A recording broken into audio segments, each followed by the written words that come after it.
about yourself. Okay. Your name, your background, and what you're doing at the Film Festival. Okay, my name is Victor Vio. I'm a Cameroonian filmmaker who lives a little bit in Los Angeles, but mostly in Cameroon. And I'm here with a feature film called Nina's Dowry.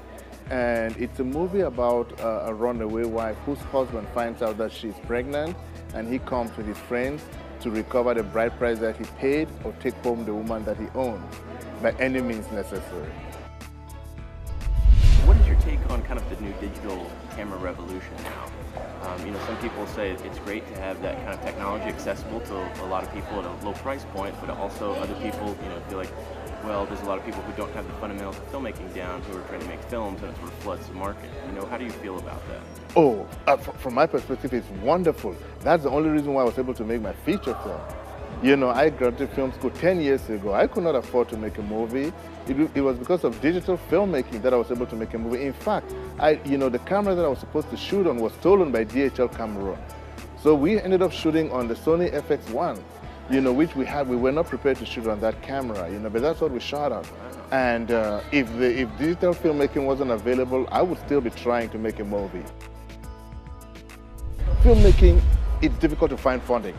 It's simple. Wherever you're from, in the world, it's difficult to find funding. So whatever can cut down on the amount of money you need to make a movie is wonderful. Again, if the market is flooded with 10,000 films, guess what? The good films will rise up, and the bad films will kind of sink. But then you see, the bad films will sink. These are people who didn't spend hundreds of thousands or millions of dollars to make a bad film. They spent a few $1,000s to make a bad film, and the ones who are actually filmmakers will learn from that, and then they'll be able to make more bad films and learn and make better films. And the more films they make, the better the film.